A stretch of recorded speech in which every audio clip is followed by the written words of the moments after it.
हम लोग इकोनॉमिक्स पढ़ रहे हैं और हम यूपीएससी के जो होता है और पीसीएस का दोनों लेकर साथ चल रहे हैं। प्रीलिम्स के लिए प्रीलिम्स फैक्ट जो होता है कैसे पूछा जाता है इसके लिए अब देखेंगे। हम लोग यहाँ पर आय विधि पढ़े थे और जीडीपी के बारे में हमने पढ़ा था आपको, और प्लस जो था घरेलू उत्पाद जीडीपी के बारे में चर्चा किए थे। इधर सारे एक टॉपिक समाप्त किए थे और हमने व्यय विधि को जो होता है समाप्त किया था कि व्यय विधि में क्या जीडीपी को लेकर के हुआ। अब आगे हम देखेंगे आय विधि की चर्चा करेंगे।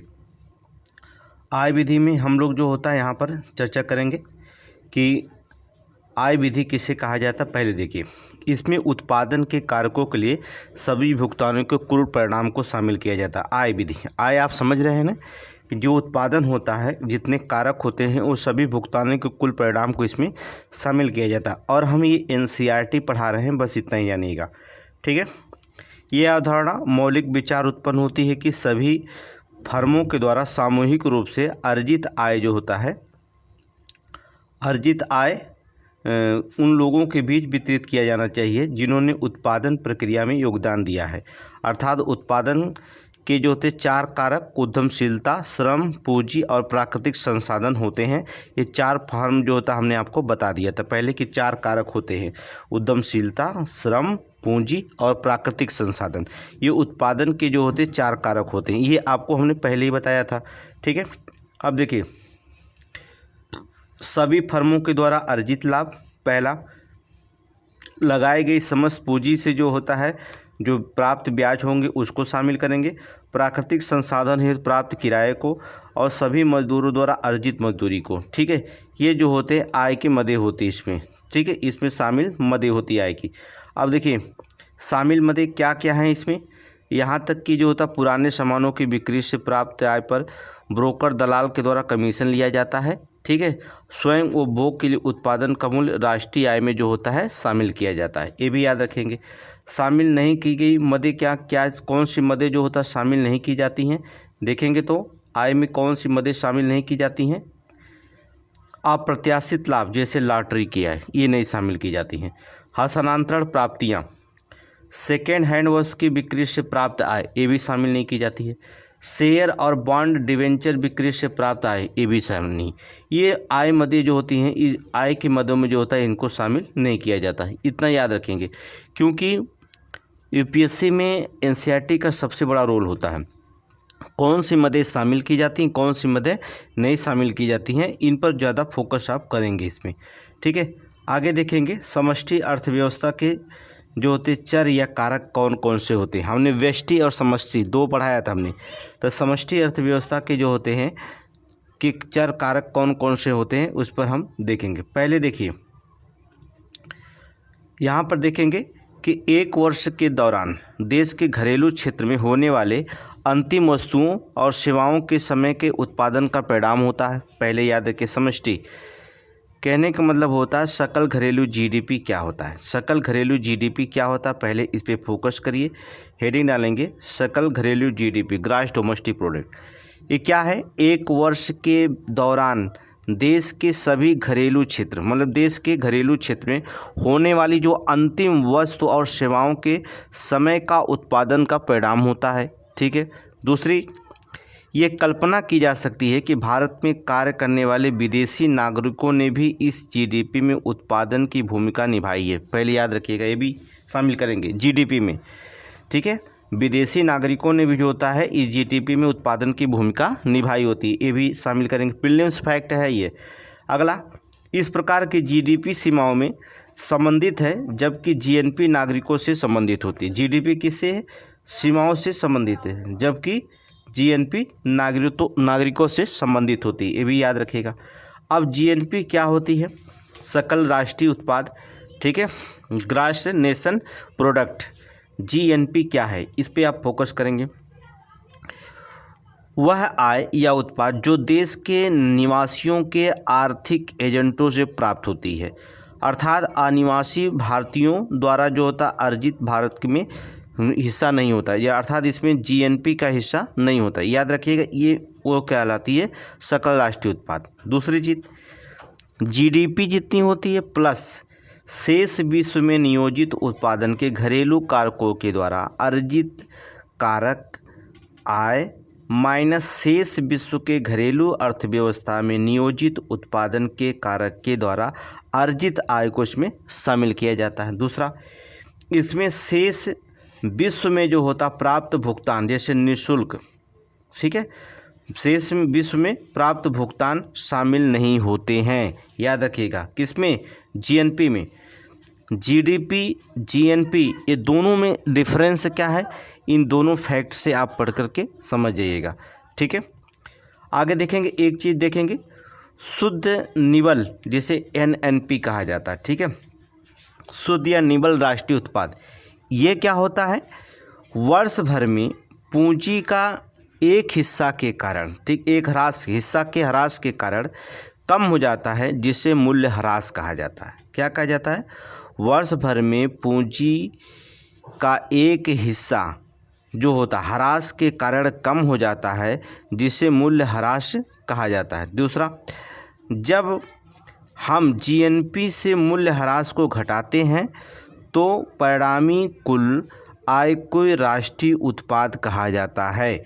ठीक है, एनएनपी में से मतलब एनएनपी किसे कहा जाता है, जब हम जीएनपी में से मूल्य ह्रास को घटा दें तो वो एनएनपी कहलाता है। दूसरे, इस प्रकार एनडीपी किसे कहा जाता है, जीडीपी में से मूल्य ह्रास को घटा दिया जाता है तो उसे क्या कहा जाता है, जीडीपी कहा जाता है।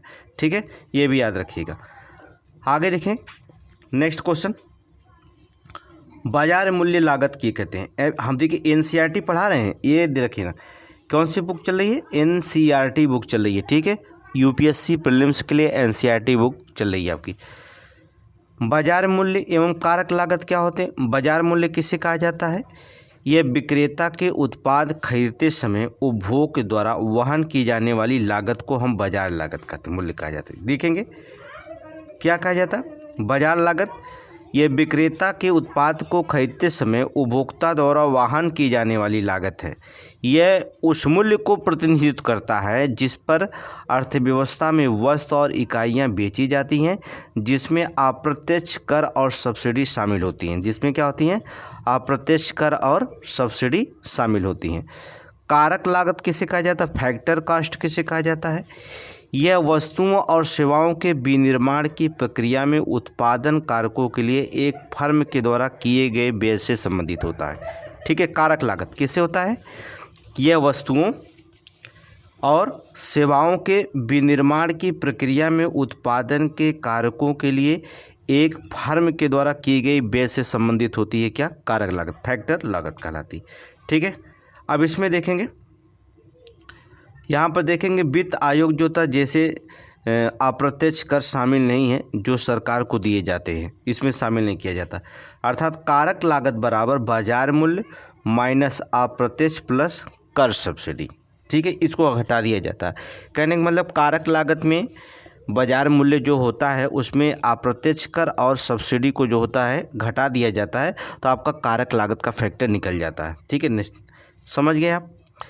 बाजार मूल्य में अब देखेंगे हम राष्ट्रीय आय की बात करते हैं। हम इसमें राष्ट्रीय आय बाजार मूल्य पर एनएनपी से शुद्ध प्रत्यक्ष को घटाने पर प्राप्त परिणाम को हम कारक लागत पर जो तो शुद्ध राष्ट्रीय उत्पाद या राष्ट्रीय आय कहा जाता है। याद रखिएगा हमने क्या कहा कि जो बाजार मूल्य है एनएनपी में से जो होता है अप्रत्यक्ष कर प्लस सब्सिडी को अगर घटा देंगे तब वो जो लागत प्राप्त होगी उसे शुद्ध राष्ट्रीय उत्पाद कह सकते हैं, या तो उसे हम क्या कर सकते हैं, राष्ट्रीय आय कहा जाता है।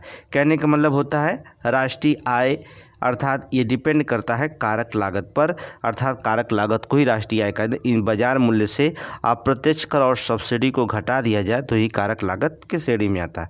ठीक है, दूसरा होता है व्यक्तिगत आय। व्यक्तिगत आय किसे कहा जाता है, इसमें परिवार द्वारा प्राप्त सभी प्रकार की जो होता कारक आय शामिल हैं, जिसमें घरेलू हस्तांतरण भी शामिल होते हैं।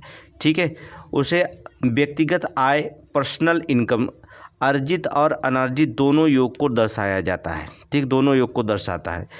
जो व्यक्तिगत आय है अर्जित और अनर्जित दोनों आय को क्या करता है, ये दर्शाता है, इसे व्यक्तिगत आय कहा जाता है।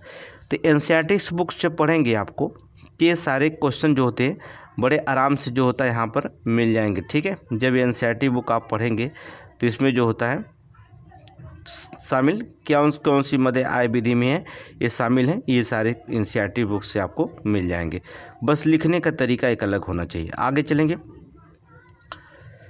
व्यक्तिगत आय की पहले चर्चा कर लेते हैं। देखते हैं व्यक्तिगत आय क्या है। व्यक्तिगत आय एक एक पॉइंट में समझेंगे। व्यक्तिगत आय, पर्सनल इनकम। व्यक्तिगत आय उत्पादन के कारकों द्वारा प्राप्त होती है। क्या था? उत्पादन के कारकों द्वारा प्राप्त होती है, प्राप्त आय है, इसलिए यह आय की प्राप्ति से संबंधित एक अवधारणा है। व्यक्तिगत आय में कारक आय और हस्तांतरण प्राप्तियां दोनों शामिल होती हैं। कारक आय और हस्तांतरण प्राप्तियां दोनों शामिल की जाती हैं।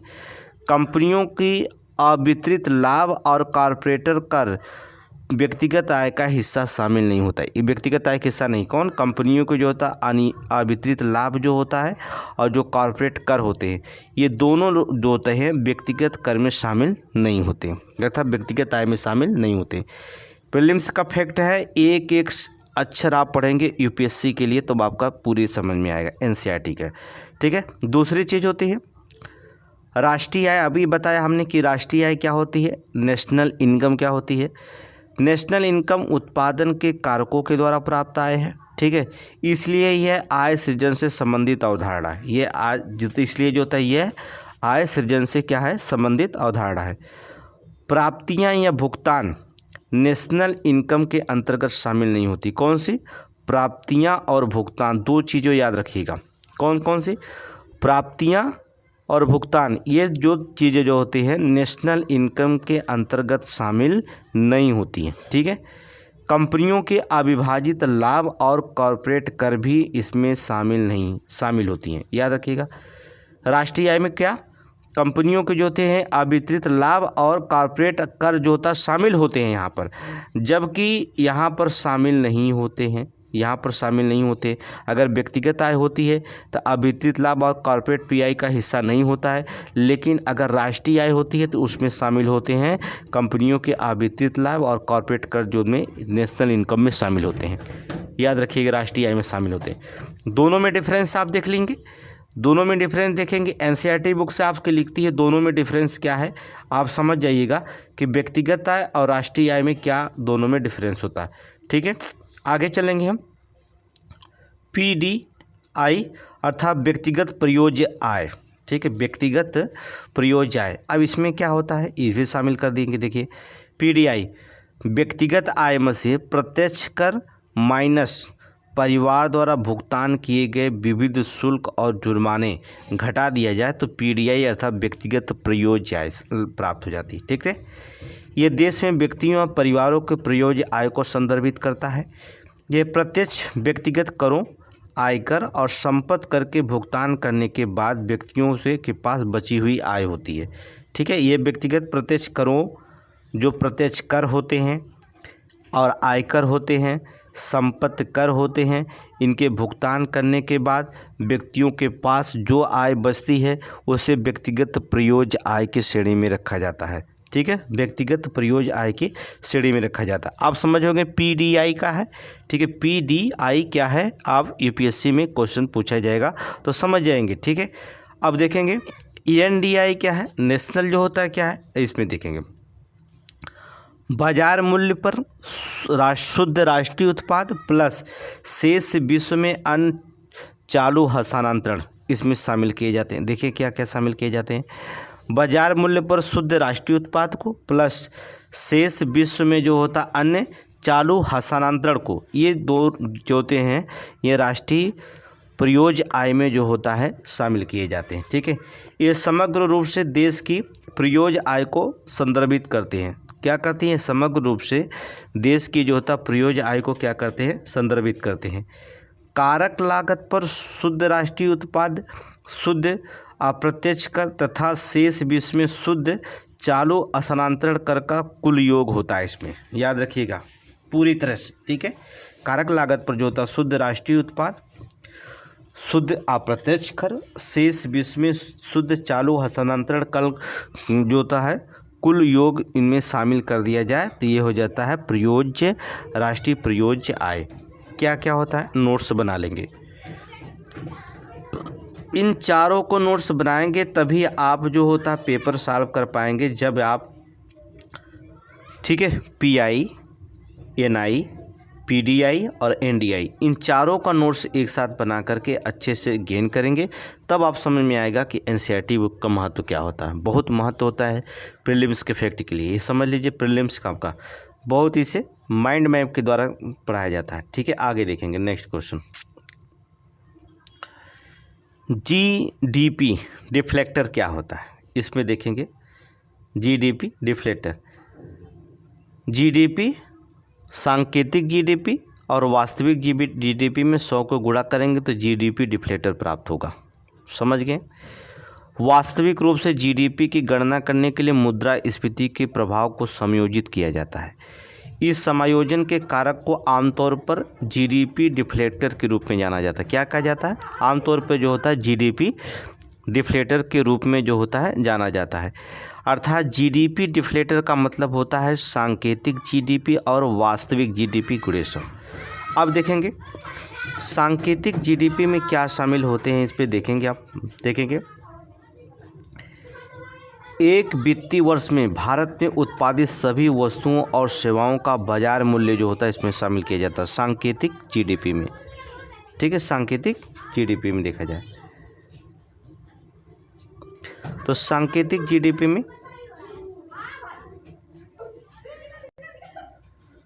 और वास्तविक GDP में क्या शामिल किया जाता है? वास्तविक GDP में जाता मुद्रास्फीति समायोजित माप, जो किसी अर्थव्यवस्था द्वारा किसी वर्ष में जो होता है सेवाओं और मूल्य को, उत्पादित सभी वस्तुओं और सेवाओं के मूल्य को दर्शाता है, उसे हम वास्तविक GDP कहा जाता है। अब वास्तविक GDP क्या होता है आप जानते हैं। ठीक है, सांकेतिक GDP और वास्तविक GDP क्या होता है इसे आप जानते हैं, क्योंकि हमने इसको इसके पहले ही पढ़ा दिया था। ठीक है, अब हम देखेंगे दो तरह पे ध्यान देंगे। WPI और CPI की तुलना में GDP डिफेक्टर के लाभ क्या होते हैं। पहली चीज़ देखेंगे कि यहाँ पर GDP डिफ्लेक्टर के लाभ क्या है। अर्थव्यवस्था में वस्तुओं और सेवाओं के संपूर्ण श्रृंखला को शामिल करता है। ठीक है, जो अर्थव्यवस्था में जो होता है वस्तुओं और सेवाओं के संपूर्ण श्रृंखला को जो होता है शामिल करता है। दूसरी, GDP डिफ्लेक्टर का व्यापक क्षेत्र इसे अधिक समावेशी माप बनाता है। दूसरा, इसके विपरीत थोक उपभोक्ता मूल्य सूचकांक में वस्तुओं की टोकरी अथवा समूह सीमित होते हैं। क्या होते हैं? समूह सीमित होते हैं। इसके विपरीत जो होता है थोक या उपभोक्ता मूल्य सूचकांक में जो होता है वस्तुओं की टोकरी और अथवा समूह जो होता है इसमें सीमित होते हैं। अर्थात WPI और CPI में तुलना में जो होता है GDP डिफ्लेक्टर के लाभ क्या होते हैं, ये चीज़ें इसमें रखी जाती हैं। ठीक है, दूसरी चीज़ होते हैं CPI के प्राथमिकता ना दिए जाने का क्या कारण होता है। ये चीज़ आपको क्वेश्चन पूछा गया है कि CPI में जो होता है इसको प्राथमिकता ना देने के कारण क्या है इसमें जो होता है। तो CPI को प्राथमिकता ना दिए जाने का कारण क्या माना जाता है, समझ गए ना। तो CPI में अब देखिए क्या होता है, इसकी CPI का मतलब होता है क्या? Consumer price index. ठीक है, ये तो हमको बताने की ज़रूरत नहीं, क्योंकि आप सिविल की तैयारी करते हैं तो ये आप जानते हैं। ठीक है, क्या लिख सकते हैं? अर्थात कंज्यूमर प्राइस इंडेक्स। ठीक है, इंडेक्स, कंज्यूमर प्राइस इंडेक्स कहने का मतलब उपभोक्ता मूल्य सूचकांक को प्राथमिकता ना दिए जाने का कारण क्या है?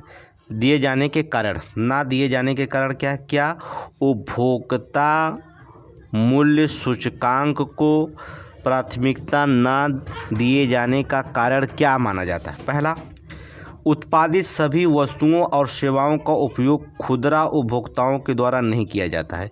ठीक है, जो उत्पादित सभी वस्तुओं और सेवाओं का जो उपभोग होता है वो खुदरा उपभोक्ताओं के द्वारा नहीं किया जाता है। पहला, उपभोग स्तरों के आधार पर गतिशील भारांश के बजाय वस्तुओं को एक निश्चित अनुपात में प्रदान करता है। दूसरा, सूचकांक में आयातित उपभोग वस्तुओं को शामिल किया जाता है। जो सूचकांक में जो होता है आयातित उपभोग वस्तुओं को जो होता है इसमें शामिल किया जाता है। इसलिए जो होता है CPI अर्थात कंज्यूमर प्राइस इंडेक्स को प्राथमिकता नहीं दिया जाता है इसमें। ठीक है, नहीं दिया जाता। दूसरी चीज़ होता है डिफ्लेक्टर में बात करें, डिफ्लेक्टर की बात करें अर्थात WPI को प्राथमिकता ना दिए जाने के कारण क्या भाई डिफ्लेक्टर में क्यों नहीं शामिल किया जाता WPI को? WPI का मतलब होता है होलसेल प्राइस इंडेक्स अर्थात थोक मूल्य सूचकांक को भी हम नहीं शामिल करते हैं। थोक मूल्य सूचकांक में इसमें सेवा मुद्रा शामिल नहीं होती है, मुद्रास्फीति शामिल नहीं है, जो सकल घरेलू उत्पाद में 50% से अधिक योगदान देती है। ठीक है, इसमें शामिल नहीं। अंतिम बाजार मूल्य पर जो मूल्यों पर नहीं बल्कि मध्यवर्ती थोक मूल्य सूचकांक पर ध्यान केंद्रित किया जाता है। जो अंतिम बाजार मूल्यों पर नहीं बल्कि क्या मध्यवर्ती थोक मूल्यों पर जो होता है ध्यान केंद्रित किया जाता है। ठीक है, इसी के कारण जो होता है डिफ्लेक्टर में जो होता है WPI, ठीक है, किसको WPI और CPI की तुलना में GDP डिफ्लेक्टर के लाभ क्या होते हैं ये आपको बताना पड़ेगा। इसलिए जो होता है इनको प्राथमिकता नहीं दी जाती CPI और WPI को।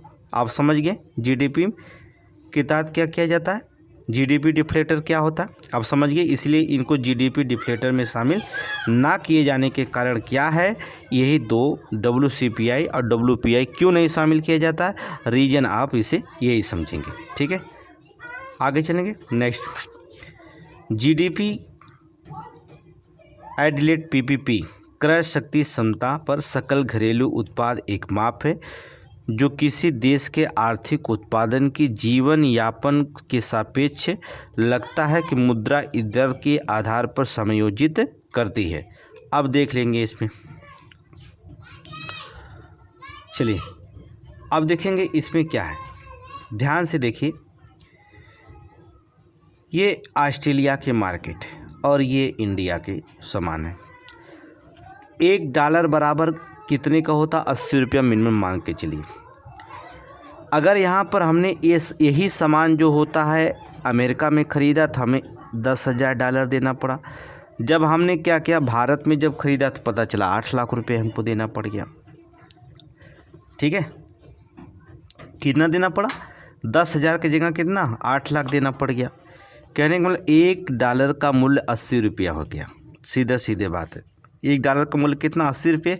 तो यहाँ इसी सामान जो सामान आप ले रहे हैं अमेरिका में वो आपका कितना है, अगर वहाँ डॉलर दे रहे हैं तो $1,000 में मिल रहा, हम दे रहे हैं रुपए, तो हमको पता चला कि 1,000 नहीं बल्कि हमको 8 लाख रुपए देना पड़ेगा तब इतना सामान इंडिया में मिलेगा। ठीक है, इस परिदृश्य से हम कह सकते हैं कि मुद्राएं क्रय शक्ति क्षमता पर आधारित होती है। जो मुद्रा होती है क्रय शक्ति क्षमता पर आधारित होती है। इस बात से हमें ये सहमति मिलती है कि इस जो परिदृश्य हम देख रहे हैं इसे हम यही कहेंगे कि जो मुद्राएं होती है क्रय शक्ति क्षमता पर आधारित होती है। क्या होती है मुद्राएं, क्रय शक्ति क्षमता पर आधारित होती है, परचेजिंग पावर पर। ठीक है, याद रखिएगा। मान लीजिए कि भारत में ये टोकरी जो होता है 6,40,000 में उपलब्ध है, जिसका अर्थ होता है कि ये केवल 8,000 व्यय करने होंगे, डॉलर व्यय करने होंगे, डॉलर में करना होगा। ये पता चलता है कि भारत में रहने की लागत अपेक्षाकृत कम है, इससे वस्तुएं सेवाएं जो होती हैं यहाँ पर क्या अधिक सस्ती मानी जाती हैं। तो ये हमेशा ये चीज़ केवल इतना ही याद रखिएगा कि इन दोनों प्रदेशों से हमें यही मालूम पड़ता है कि जो मुद्राएं होती हैं क्रय शक्ति क्षमता होती हैं वो PP पर आधारित होती है, PPP पर आधारित होती हैं।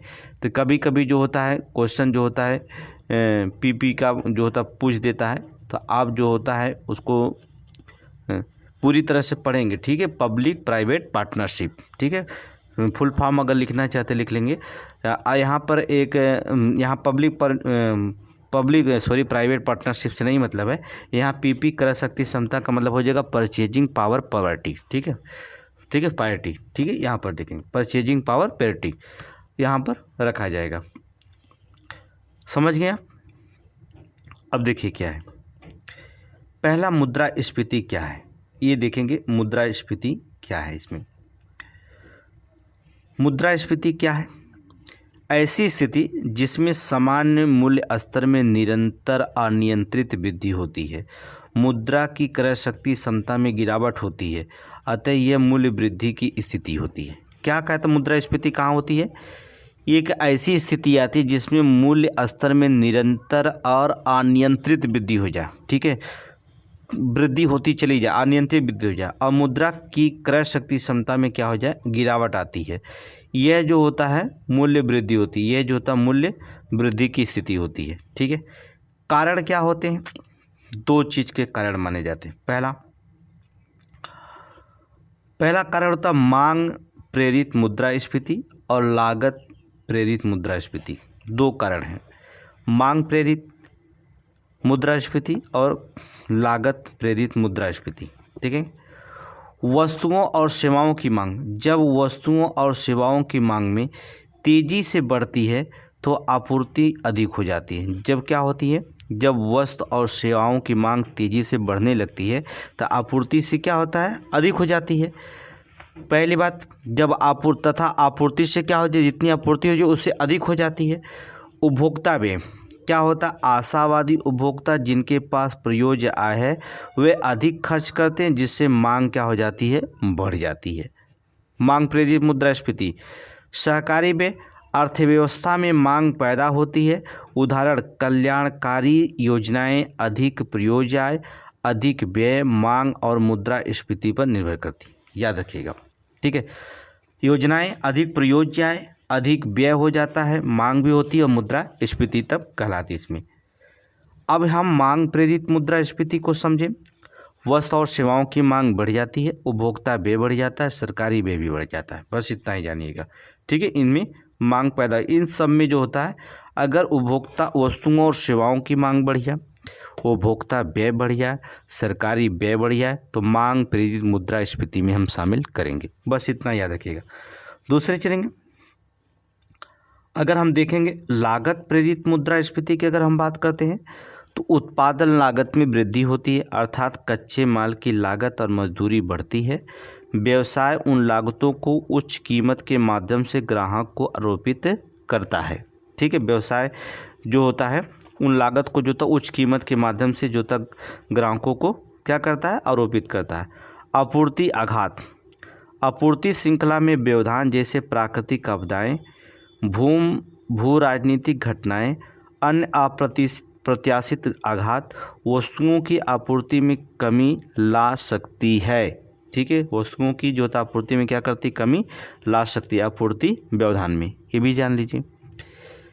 लागत प्रेरित मुद्रा, मांग प्रेरित मुद्रा, दोनों में डिफरेंस क्या है ये आप अच्छी तरह से जान के हैं इसमें एनसीईआरटी के। अब इसके प्रकार देखेंगे क्या क्या है।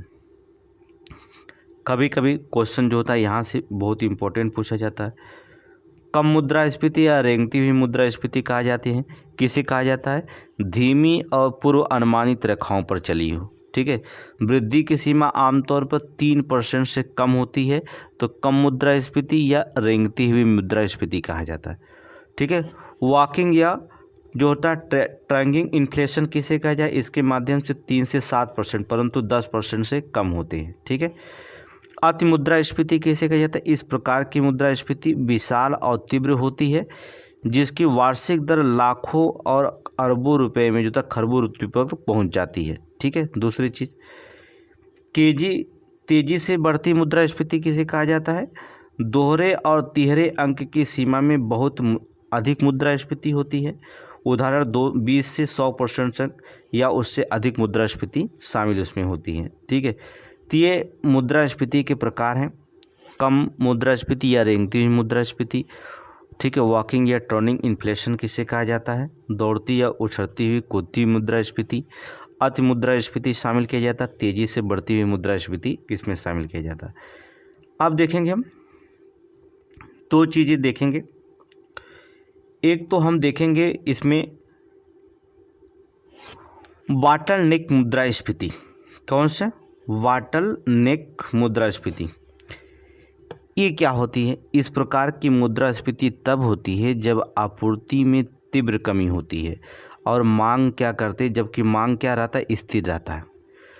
जब हम आपूर्ति में क्या करते हैं, कमी करने लगते हैं, लेकिन मांग जो होता है जबकि मांग स्थिर रहती है, वाटरनिक मुद्रास्फीति कहलाती है, याद रखिएगा।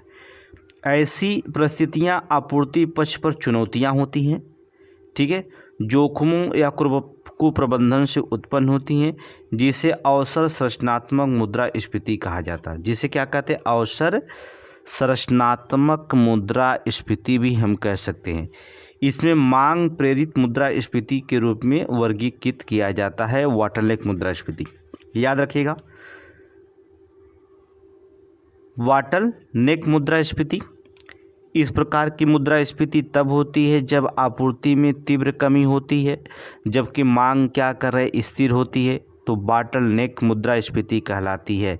ऐसी परिस्थिति में आपूर्ति पक्ष पर चुनौतियां बढ़ जाती हैं, जोखिम बढ़ जाते हैं, कुप्रबंधन से उत्पन्न होती हैं, ठीक है, जिसे अवसर संरचनात्मक मुद्रास्फीति भी हम कह सकते हैं, जबकि इसे मांग प्रेरित मुद्रास्फीति के रूप में वर्गीकृत किया जाता है। किसको? बॉटलनेक मुद्रास्फीति को। समझ गए इसे? आगे देखेंगे कोर मुद्रास्फीति, देखेंगे क्या होती है कोर मुद्रास्फीति। एनसीईआरटी है, नोट्स कब बनाते रहेंगे। कोर मुद्रास्फीति में खाद्य और ऊर्जा की कीमत जैसे तत्वों को शामिल नहीं किया जाता है। कोर मुद्रास्फीति में खाद्य और ऊर्जा के कीमत जैसे तत्वों को शामिल नहीं किया जाता है, जिससे अर्थव्यवस्था के भीतर अंतर्निहित मुद्रास्फीति दबाव का अधिक स्थिर और सुसंगत संकेतक उपलब्ध होता है। ठीक है, क्या कहलाता है? अंतर्निहित मुद्रास्फीति दबाव को अधिक स्थिर और सुसंगत संकेतक उपलब्ध होता है। ये चीज़ें इसमें कहलाती कोर मुद्रास्फीति। समझ गए? पूरी तरह से समझ गए कोर मुद्रास्फीति। ये दोनों क्वेश्चन कोर मुद्रास्फीति और बॉटलनेक मुद्रास्फीति यूपीएससी के प्रीलिम्स फैक्ट में पूछा गया है, प्रीलिम्स में पूछा गया।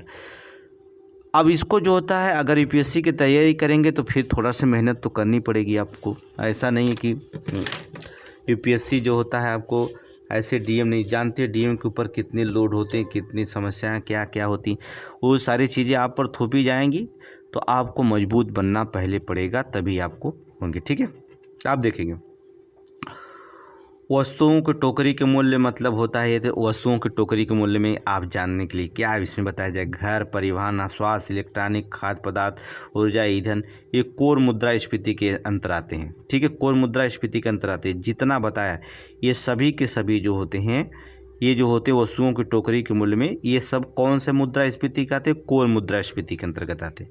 इतना आप समझते हैं। ठीक है, अब देखिए मुद्रास्फीति को नियंत्रण करने के उपाय क्या क्या होंगे। मुद्रास्फीति के नियंत्रण के उपाय क्या होंगे, इस पे हम ध्यान देंगे। कैसे नियंत्रण किया जाता है मुद्रास्फीति? पहला, आपूर्ति पक्ष का उपाय करा जाए, आपूर्ति किया जाए, अर्थात कम आपूर्ति वाली वस्तुओं को आयात किया जाए। जब हमारे यहाँ कम आपूर्ति वाली जो जिनकी आपूर्ति नहीं होती है, उन वस्तुओं को हम क्या करें? आयात करना। ठीक है, आयात शुल्क कम करना, निर्यात शुल्क को बढ़ाना। ठीक है, आयात निर्यात लाइसेंस प्रबंधन किया जाए। दीर्घकालिक उपाय के रूप में उत्पादन बढ़ाने का प्रयास करना चाहिए। दीर्घकालिक उपायों के रूप में उत्पादन बढ़ाने का क्या करना चाहिए? प्रयास करना चाहिए। और ये आर्थिक आपूर्ति पक्ष का उपाय है मुद्रा नियंत्रित करने का। मुद्रास्फीति नियंत्रण करने का उपाय पहला ये होगा। दूसरा उपाय हमें क्या करना चाहिए? मौद्रिक उपाय कर सकते हैं। दूसरा मौद्रिक उपाय, ठीक है, ऋण नियंत्रण। दूसरा धन की जो होता है विमुद्रीकरण किया जाए। पैसे की आपूर्ति में कटौती अर्थात बैंक दर, सीआरआर और रेपो रेट किया जाए। दीर्घकालिक में जो होता है उत्पादन में वृद्धि किया जाए। आपूर्ति पक्ष की बाधाओं को दूर करना, क्या किया जाए? उत्पादन में वृद्धि और आपूर्ति पक्ष के बाधाओं को क्या करना? दूर करना।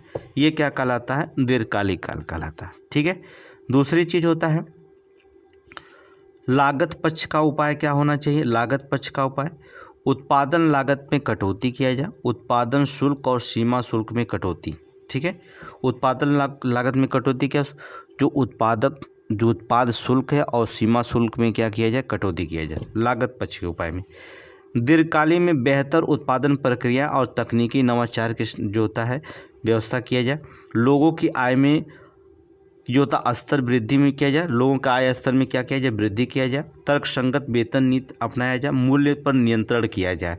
ये लागत पक्ष के उपाय रखे जाते, तब मुद्रास्फीति नियंत्रण हम पा सकते हैं। दूसरा राजकोषीय उपाय में हमें क्या करना चाहिए? अनावश्यक व्यय में कमी अर्थात मितव्ययता बनाए रखना चाहिए। प्रत्यक्ष करों में वृद्धि किया जाए, अप्रत्यक्ष करों में कमी किया जाए, अतिरिक्त बजट का लक्ष्य रखा जाए। ठीक, अतिरिक्त बजट का लक्ष्य हो, ये भी याद रखिएगा। तब हम राजकोषीय उपाय में हम ये कर सकते हैं। अब आपको ये समझ में आना चाहिए कि आप सिविल सेवा में बैठे, यूपीएससी प्रीलिम्स में फैक्ट में मुद्रा नियंत्रण के उपाय क्या क्या होते हैं, कौन कौन से कर सकते हैं। तो आर्थिक पक्ष, आपूर्ति पक्ष का उपाय है, लागत पक्ष का उपाय है, अर्थात मौद्रिक उपाय है, और राजकोषीय उपाय है। इन चारों चीज़ों पर जो होता क्या क्या इसके अंतर्गत शामिल किया जाता, आप जो होता इसमें जान चुके हैं। हो गया, मुद्रा नियंत्रण के उपाय आप जान गए।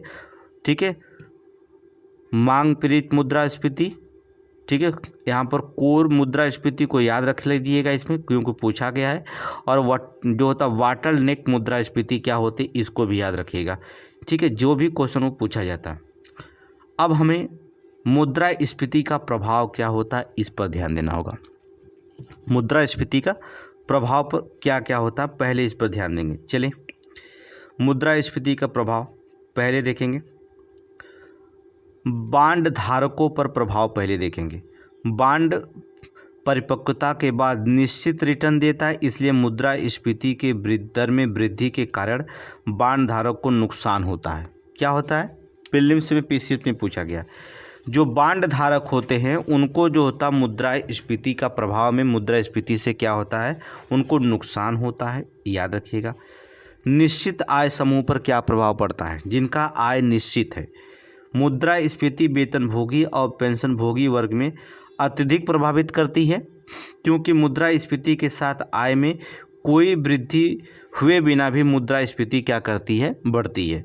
अर्थात इनके आय में जो पेंशन पा रहे हैं या जो होता वेतनभोगी, उनके मुद्रास्फीति से क्या होगा, बढ़ती है, तो उनके वेतन में कोई लाभ नहीं होता है। अर्थात कहने का मतलब होता है उनके मुद्रास्फीति पे कोई वृद्धि हुए बिना भी जो मुद्रास्फीति उनकी बढ़ती है। ठीक है, दूसरे जो छोटे किसान होते हैं उन पर क्या प्रभाव पड़ता है मुद्रास्फीति से। मुद्रास्फीति से लागत बढ़ जाती है, लेकिन फसल की कीमतें अनुपातिक रूप से नहीं बढ़ पाती हैं, जिससे उनको लाभ और मार्जिन क्या हो जाता है, कम हो जाता है। याद रखिएगा, मुद्रास्फीति बढ़ी, लागत बढ़ गई। मुद्रास्फीति में क्या होता है, लागत बढ़ जाती है, लेकिन जो फसल कीमतें होती हैं वो अनुपातिक रूप से नहीं बढ़ पाती हैं, जिससे उनको क्या होगा, लाभ अर्जन कम होता है। ठीक है, दूसरा छोटे व्यवसाय में क्या होता है, मुद्रास्फीति उत्पादन लागत में बढ़ती है, जिसमें लाभ प्रदाता जो होता है बनाए रखने में क्या हो जाता है, कठिन हो जाता है। क्या हो जाता है, कठिन हो जाता है छोटे व्यवसाय में। बड़े किसानों और बड़े व्यवसायों पर क्या प्रभाव पड़ता है। बड़े किसान, बड़े व्यवसाय आमतौर पर लाभ होता है, इनको क्या होता है, आमतौर पर क्या होता है, लाभ होता है, क्योंकि मुद्रास्फीति के कारण बेहतर कीमतें मिलती हैं, जिन्हें उन्हें अधिक लाभ होता है। छोटे किसान, छोटे व्यवसायों के लिए मुद्रास्फीति हान होती है, लेकिन बड़े किसान और बड़े व्यवसाय के लिए मुद्रास्फीति से क्या होता है, उनको लाभ होता है। याद रखिएगा। ठीक है, विनिमय दर और निर्यात पर क्या प्रभाव पड़ता है। विनिमय दर और निर्यात पर मुद्रास्फीति का क्या प्रभाव पड़ता है। मुद्रास्फीति के कारण विनिमय दरों में गिरावट आ सकती है, जिससे निर्यातकों को क्या होता है, लाभ होता है। जो निर्यात करते हैं क्या होते हैं, लाभ कमाते हैं। इससे निर्यात में भी हतोत्साहित हो सकता है, क्योंकि उच्च कीमत के कारण घरेलू बिक्री कम आकर्षित हो जाती है। जब क्या होती है, उच्च कीमत हो जाती है तो घरेलू बिक्री भी क्या हो जाती है, कम आकर्षित होती है। इसलिए जो होता है इनको लाभ हो सकता, निर्यात करेंगे तो क्या होगा, इनको लाभ होगा। तो ये भी रखें। दूसरी चीज़ होगा, रोजगार पर क्या प्रभाव पड़ता है मुद्रास्फीति का। अल्प अवधि में मुद्रास्फीति में वृद्धि के साथ रोजगार में वृद्धि हो सकती है, हालांकि यह दीर्घ अवधि तक सही नहीं हो सकता है, या लेकिन ये बहुत दीर्घ काल तक नहीं हो सकता। ठीक है, थोड़ी देर के लिए वृद्धि की दर से रोजगार में तो वृद्धि होगी, लेकिन जो ही मुद्रास्फीति का प्रभाव कम हुआ वे रोजगार हो जाएंगे। ठीक है, दूसरा बचत पर क्या होगा, बचत पर ध्यान देखेंगे। बचत की सीमांत प्रवृत्ति कम हो जाती है, क्योंकि भारत में अधिकांश बचत की जाती है। ठीक है, इसके विपरीत ये बचत प्रतिरूप सोने, गोल्ड और अन्य उत्पादक परिसंपत्तियों के पक्ष में मोड़ देता है, ये बचत। ठीक है, पर आगे देखेंगे, असमानता और आय के वितरण पर क्या प्रभाव पड़ता है? असमानता और आय के वितरण पर क्या प्रभाव पड़ता है? मुद्रास्फीति में वृद्धि के कारण इसमें वृद्धि हो सकती है, क्योंकि सरकार को निम्न आय समूहों के लिए वस्तुओं को किफ़ायती बनाने के लिए अधिक सब्सिडी देने की आवश्यकता है। याद रखिएगा, मुद्रास्फीति में वृद्धि के कारण इसमें वृद्धि हो सकती है, क्योंकि सरकार को निम्न आय समूहों की वस्तुओं को किफ़ायती बनाने के लिए क्या करना पड़ेगा? अधिक सब्सिडी देने की आवश्यकता होती है असमानता वितरण में। ठीक है। दूसरा, मुद्रास्फीति से राजकोषीय घाटे पर क्या प्रभाव पड़ेगा? ये भी ध्यान लीजिए। मुद्रास्फीति वृद्धि के कारण इसमें वृद्धि हो सकती है। राजकोषीय घाटा में क्या हो सकता है? वृद्धि हो सकती है, क्योंकि सरकार को निम्न आय समूहों की वस्तुओं को किफ़ायती बनाने के लिए अधिक सब्सिडी देंगे। जब सरकार अधिक सब्सिडी देगी तो राजकोषीय पैसे से ही नहीं देगी, तो इसलिए जब सब्सिडी अधिक देनी पड़ेगी मुद्रास्फीति में सरकार को, तो जाहिर सी बात है कि राजकोषीय घाटा जो होता है क्या होगा? बढ़ेगा, अर्थात वृद्धि होगी। राजकोषीय घाटे में क्या होगी? वृद्धि होगी, ये आप जानते हैं। ठीक है। हाशिए पर स्थिति वर्ग पर क्या प्रभाव पड़ेगा? क्या पड़ेगा? एडीबी के अनुसार 1% खाद्य मुद्रास्फीति में शिशु और बाल मृत्यु दर में 0.3%, कुपोषण में 0.5% की क्या हो सकती है? वृद्धि हो सकती है। तो ये मुद्रास्फीति के प्रभाव कहाँ कहाँ पर पड़े? ऋणदाता और उधारकर्ता पर क्या पड़ेगा? ये तो पीसीएस में पूछा गया है। ठीक है। ये पीसीएस में पूछा गया है कि मुद्रास्फीति में जो कर्जदार हैं, देनदार होते, उनको लाभ होता है, लेकिन जो कर्जदाता होते उनका नुकसान होता है। जो कर्जदार हैं उनको तो लाभ होगा, अर्थात देनदार को क्या होता है? लाभ होता है, लेकिन जो कर्जदाता हैं उनका क्या हो जाता है? नुकसान हो जाता है। क्या हो जाता है? नुकसान हो जाता है। तो ये जो होता मुद्रास्फीति के प्रभाव है, कहाँ कहाँ पर मुद्रास्फीति के कैसे कैसे प्रभाव पड़ेंगे, इसमें आपने देख लिया। अब जो होता क्वेश्चन को देखिए, इसमें अब जान के मुद्रास्फीति के उपाय क्या होंगे, नियंत्रण के उपाय क्या होंगे, प्रकार देखेंगे मुद्रास्फीति का। ठीक है। मुद्रास्फीति का प्रकार देखेंगे, कौन कौन सी मुद्रास्फीति होती है, मुद्रा नियंत्रण के उपाय देख लिए। ठीक है।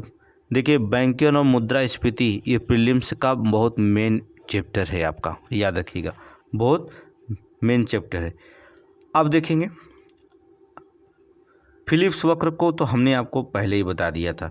यह वक्र एक परिवर्तन का संकेत देता है जो मुद्रास्फीति और बेरोजगारी के बीच की जो था विपरीत संबंध को दर्शाता है, फिलिप्स वक्र।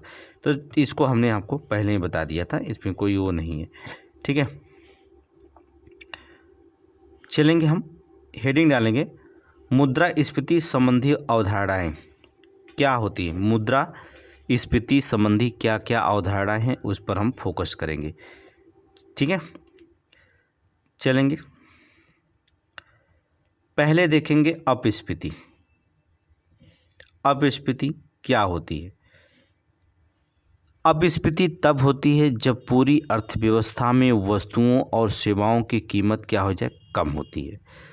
तब यह हो सकता है कि वस्तुओं और सेवाओं की अधिकता हो लेकिन पर्याप्त वित्तीय तरलता ना हो, तब उस समय क्या कहलाती? अपस्फीति दर कहलाती। ठीक है। अपस्फीति कब होती है? जब अर्थव्यवस्था में वस्तुओं और सेवाओं की कीमत क्या हो जाए? कम हो जाती है। ये तब हो सकता है जब वस्तुओं और सेवाओं की अधिकता हो लेकिन पर्याप्त वित्तीय तरलता ना हो, तब ऐसी स्थिति में जो होता है अपस्फीति श्रेणी के अंतर्गत रखे जाते हैं। अमुद्रास्फीति, इसके परिदृश्य में मुद्रास्फीति दर समय के साथ कम होती जाती है लेकिन सकारात्मक बनी रहती है। क्या होती है? इस परिदृश्य में मुद्रास्फीति दर समय के साथ कम होती जाती है लेकिन सकारात्मक बनी रहती है, तब उसे हम क्या कहते हैं? अमुद्रास्फीति की श्रेणी के अंतर्गत रखते हैं। ठीक है। आगे देखेंगे, मुद्रास्फीति जनित अर्थात स्टैगफ्लेशन किसे कहा जाता है? मुद्रास्फीति जनित या स्टैगफ्लेशन किसे कहा जाता है? ये भी याद रखिएगा।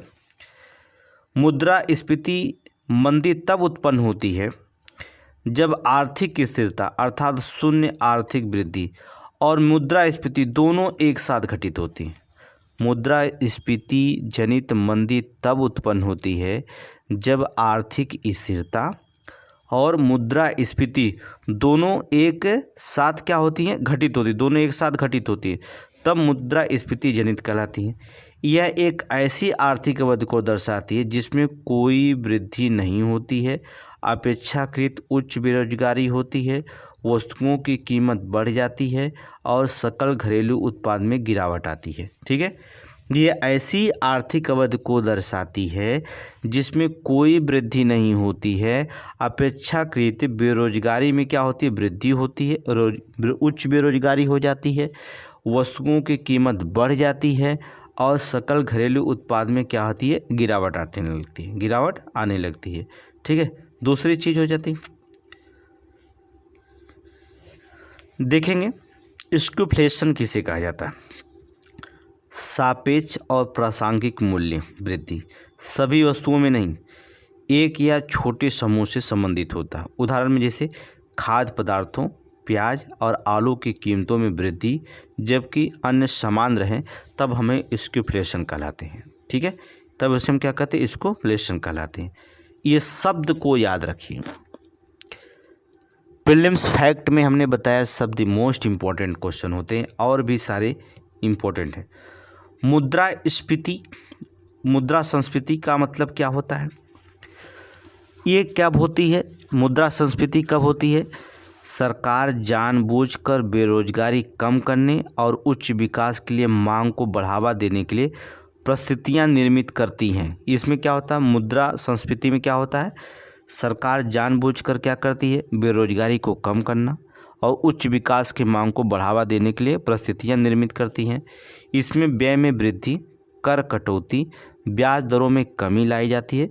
मुद्रा के मुद्रण में के माध्यम से इसे प्राप्त किया जाता है। ठीक, करेंसी प्रिंटिंग की जाती है, अर्थात मुद्रा के मुद्रण अर्थात करेंसी प्रिंटिंग की जाती है। इसमें इसे तब देखा जाता है जब सरकार का लक्ष्य अर्थव्यवस्था को मंदी से बाहर निकालना होता है, तब मुद्रा संस्फीति की जरूरत पड़ती है। सरकार को क्या होता है, इसे तब देखा जाता है जब सरकार लक्ष्य अर्थव्यवस्था को मंदी से क्या करती है, बाहर निकालना चाहती है, तब यहाँ पर जो होता है क्या कहते हैं, मुद्रा संस्फीति की ज़रूरत पड़ती है।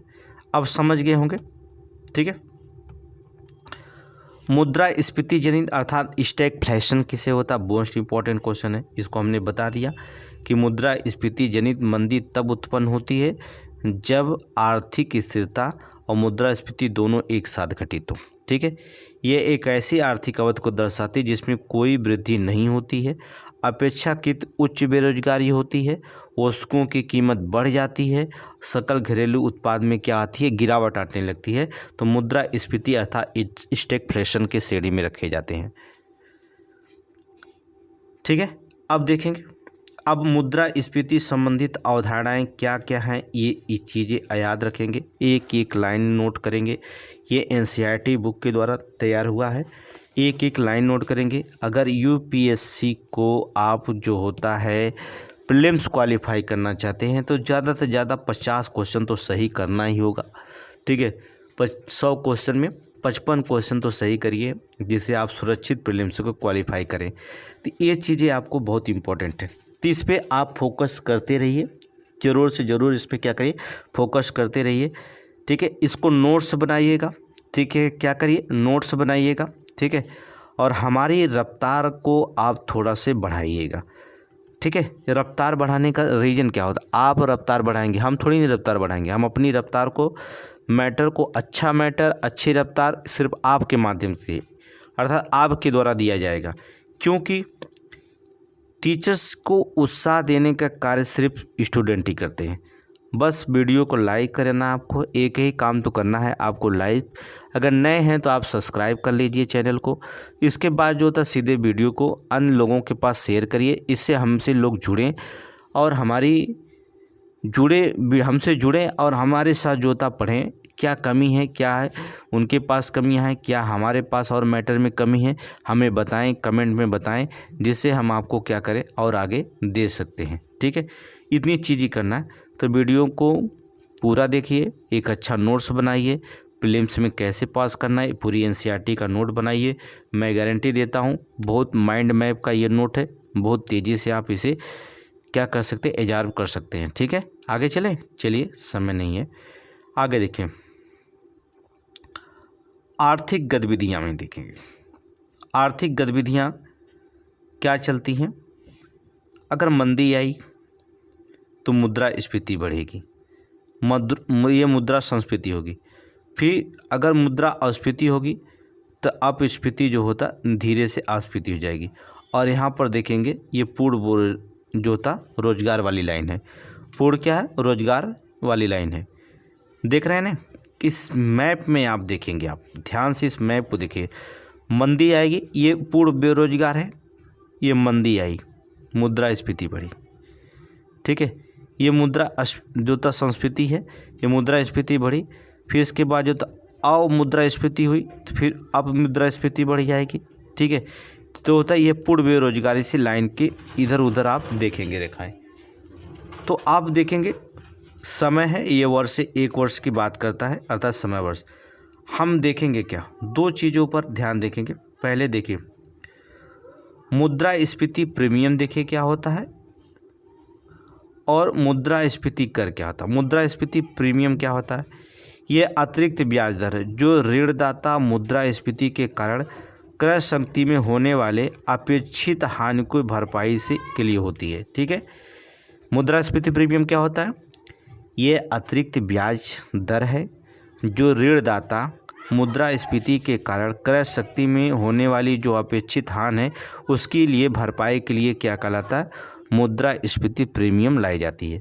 मुद्रास्फीति कर किसे कहा जाता है, यह उच्च मुद्रास्फीति अवधि के दौरान मुद्रा का धारण करने की लागत को दर्शाता है, पहला। दूसरा, ये तब होता है जब सरकार मुद्रा आपूर्ति में बदलाव करती है, मौजूदा मूल्य के मूल्य को जो होता कम करती है और धारक को क्या करती है, दंडित करती है। धारक को क्या करती है, दंडित करती है। तब यहाँ पर जो होता मुद्रास्फीति कर उत्पन्न होता है। अब हम देखेंगे मुद्रास्फीति मापन की प्रणालियाँ कौन कौन है, WPI, CPI और GD डिफ्लेटर। अब हमने इसको बता दिया है। होल प्राइस इंडेक्स, ठीक है, कंज्यूमर प्राइस इंडेक्स और GT gross domestic product deflator. ये मुद्रास्फीति मापन की 3 प्रणालियाँ हैं, WPI, CPI और GDP डिफ्लेटर। क्या आप इसे जानते हैं? जानते हैं क्योंकि आप एनसीईआरटी में पढ़े हैं। ठीक है, अगर नहीं भी पढ़े हैं तो फिर आज हम पढ़ेंगे। पहला हेडिंग दे लेंगे हम लोग, ठीक है, कि WPI क्या है, wholesale price, whole price index, थोक मूल्य सूचकांक। इसका मतलब क्या है, थोक बाजार में मूल्य परिवर्तन का आकलन करता है ये। ठीक है, WPI जहां वस्तुओं की बड़ी मात्रा में कारोबार होता है वहाँ पर, क्योंकि थोक है ना, थोक मतलब होता है जहाँ वस्तुओं की बड़ी मात्रा में कारोबार, वही तो थोक होगा। वाणिज्य और उद्योग मंत्रालय के तहत उद्योग और अतिरिक्त व्यापार संवर्धन विभाग के अतिरिक्त सलाहकार कार्यालय द्वारा इसे मासिक रूप से प्रकाशित करता है। ठीक है, WPI किसके द्वारा, वाणिज्य और उद्योग मंत्रालय के तहत, ठीक है, आर्थिक सलाहकार कार्यालय के द्वारा जो होता है इसे मासिक रूप से प्रकाशन किया जाता है। WPI टोकरी अर्थात बास्केट या समूह के रूप में लगभग 697 मदें शामिल होती हैं। बहुत इंपॉर्टेंट प्रीलिम्स में है, थोक मूल्य सूचकांक में कुल कितने मदें शामिल होती हैं, 697 मदें शामिल है। बहुत इंपॉर्टेंट क्वेश्चन है। इसका आधार थोक मूल्य अर्थात मूल्य का आधार क्या है, अर्थात 2011-12, ये भी इंपॉर्टेंट क्वेश्चन है। वस्तुओं को हम निम्न अर्थात WPI अर्थात थोक मूल्य सूचकांक वस्तुओं को निम्न विभाजित किया जाता है। ठीक है, इसमें देखेंगे क्या, जैसे हम क्या करेंगे, उत्पाद प्राथमिक वस्तुओं में अनाज, फल, सब्जियां, खनिज। ठीक है, इसका आधार अंतर्गत जो था 2011 में कितना रहा, 22.62%। ईंधन बिजली अर्थात कोयला, बिजली, खनिज का उत्पादन 13.15%। निर्मित उत्पाद 64.235%। आधार वर्ष से हम कितना माने, 2011-12 है। याद रखिएगा WPI का आधार वर्ष 2011-12। ठीक है, तो ये थोक मूल्य सूचकांक में क्या शामिल किया जाता है, ये इसे नोट्स करिए अपनी कॉपी पर, नोट्स बनाइए, ठीक है, बनाएंगे नोट्स, ठीक है। आप देखेंगे क्या, हाँ थोड़ी सी इसमें देखेंगे, पहले इसमें देख लेंगे फिर आगे पढ़ेंगे। उपभोक्ता मूल्य सूचकांक CPI, कंज्यूमर प्राइस इंडेक्स, ठीक है। ये उपभोक्ता मूल्य सूचकांक कंज्यूमर प्राइस इंडेक्स क्या है, खुदरा बाजार में अंतिम उपभोक्ताओं द्वारा भुगतान किए गए मूल्य परिवर्तन का आकलन करता है। क्या होता है, खुदरा बाजार में अंतिम उपभोक्ताओं के द्वारा, जो अंतिम उपभोक्ता द्वारा भुगतान किए गए जो मूल्य हैं वो परिवर्तन का आकलन करता है। कौन, WPI, उपभोक्ता मूल्य सूचकांक। मुद्रास्फीति के लक्ष्य निर्धारण के लिए RBI और भारत सरकार के द्वारा वर्ष 2015 में उर्जित पटेल द्वारा समिति के आधार पर नीति निर्धारण के लिए जो था WPI की बजाय CPI का उपयोग किया जाता है, अर्थात CPI का हम उपयोग करते हैं। WPI की जगह क्या, होल प्राइस इंडेक्स के बजाय जो होता है हम CPI अर्थात कंज्यूमर प्राइस इंडेक्स का संयुक्त उपयोग किया जाता है, याद रखिएगा, ठीक है, याद रखिए। इसमें आप देखेंगे थोड़ा से आधार वर्ष देख लेना, बहुत इंपॉर्टेंट है। श्रम एवं रोजगार मंत्रालय भारत सरकार के अधीन ब्यूरो में जो होता है कौन कौन से जारी किया जाता है, CPI औद्योगिक श्रम, CPI कृषि श्रमिक और CPI ग्रामीण श्रमिक। ये कौन जारी करता है, श्रम एवं उद्योग मंत्रालय, रोजगार मंत्रालय। जबकि राष्ट्रीय सांख्यिकी कार्यालय का जारी करता है CPI ग्रामीण, CPI शहरी, CPI संयुक्त। ये तीनों को जो होता है जारी करता है एक साथ, ठीक है। CPI औद्योगिक श्रमिक जो होता है इसका आधार वर्ष 2016 है। CPI कृषि श्रमिक का आधार वर्ष जो होता है 1986-87 है। और CPI ग्रामीण श्रमिक का भी जो होता है आधार वर्ष 1986-87 है। जबकि CPI ग्रामीण, CPI शहरी, CPI संयुक्त का आधार वर्ष 2012 है। किसके द्वारा, NSO के द्वारा, ठीक है, नेशनल स्टैटिस्टिक्स ऑर्गेनाइजेशन, ठीक है, ऑर्गेनाइजेशन, ठीक है, के द्वारा जो होता है संगठन या ऑफिस कह सकते हैं, कोई दिक्कत नहीं है। तो यहाँ पर जो होता है ये आधार वर्ष इसका होता है। आप समझ गए, देखिए तुलनात्मक अध्ययन करेंगे हम लोग, ठीक है। पहला स्तर देखिए, थोक मूल्य WPI में जो होता क्या है, थोक मूल्यांकन किया जाता है, ठीक है। जबकि CPI में खुदरा होता है, यहाँ पर GDP में जो होता है संपूर्ण अर्थव्यवस्था का अध्ययन किया जाता है, ठीक है, संपूर्ण अर्थव्यवस्था शामिल होती है। मध्य में क्या होता है, केवल वस्तुएं शामिल होती हैं WPI में। यहाँ पर CPI में वस्तुओं और सेवाएं दोनों शामिल की जाती हैं, सभी GDP के घटक शामिल होते हैं GDP डिफ्लेक्टर में, मध्य में, ठीक है। स्तर में जान गए, मध्य में जाए, उपयोग में उद्योग मुद्रास्फीति को शामिल किया जाता है होल प्राइस इंडेक्स में। जबकि कंज्यूमर प्राइस इंडेक्स में उपभोक्ता मुद्रास्फीति केवल शामिल की जाती है और यहाँ पर व्यापक आर्थिक मुद्रास्फीति शामिल की जाती है GDP डिफ्लेटर में। मुद्रास्फीति का लक्ष्य क्या होता है, होल प्राइस इंडेक्स में जो होता है RBI के द्वारा उपयोग नहीं किया जाता है, जबकि कंज्यूमर प्राइस इंडेक्स में जो होता है RBI के द्वारा उपयोग किया जाता है। ये नीति निर्माताओं के लिए जो होता है संयुक्त होता है, संकेत होता है। अब समझ लीजिए WPI CPI मध्य में केवल वस्तुएं शामिल की जाती है होल प्राइस इंडेक्स में, जबकि CPI में वस्तु और सेवाएं दोनों शामिल की जाती हैं।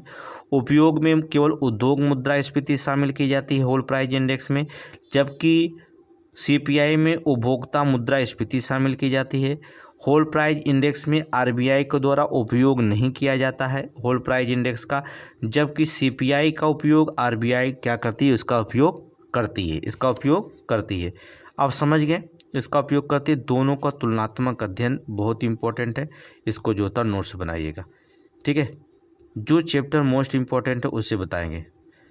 मुद्रास्फीति आपकी जो होती है क्लास समाप्त हुआ, मुद्रास्फीति क्लास आपकी जो होती है समाप्त हुई।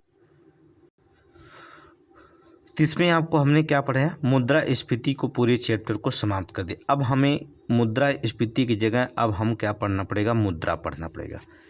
और मुद्रा को जो होता पढ़ने के लिए जो होता अभी आज की क्लास यहीं पर समाप्त की जाती है, लेकिन जो होता है फिर भी जो होता मुद्रा को हम एक अलग पूरे पढ़ाएंगे। अभी मुद्रास्फीति आप पढ़ लीजिए, फिर जो होता फिर हम मुद्रा पर जो होता चर्चा करेंगे, क्योंकि बहुत लंबा चैप्टर है और इसमें लगभग 2 घंटे के क्लासेस में जो होता समाप्त करना पड़ेगा। तो 2 घंटे क्लास आपको अभी नहीं दे पाएंगे, ठीक, ऑफलाइन क्लास की वजह से, लेकिन जो होता है इसको हम आपको मुद्रास्फीति के क्लास देंगे, ठीक है। तो मुद्रा को पूरी तरह बताएंगे, क्योंकि मुद्रा और मुद्रास्फीति और बैंकिंग ये 3 चैप्टर से हर बार इकोनॉमिक्स से 10 से 12 क्वेश्चन जो होता है, 6 क्वेश्चन तो हर बार आ रहा है। तो इन चैप्टर को मोस्ट इंपॉर्टेंट क्वेश्चन है इकोनॉमिक्स का, 6 से 8 क्वेश्चन इकोनॉमिक्स से पूछे जा रहे हैं, ठीक है। तो इसमें कुछ करंट जोड़ कर बताना है, इसलिए जो होता है अभी करंट को इसमें जोड़ेंगे, इसके बाद आपको हम बताएंगे कि मुद्रा क्या होता है, ठीक है। अच्छी, आज के क्लास इसी समाप्त। Thank you.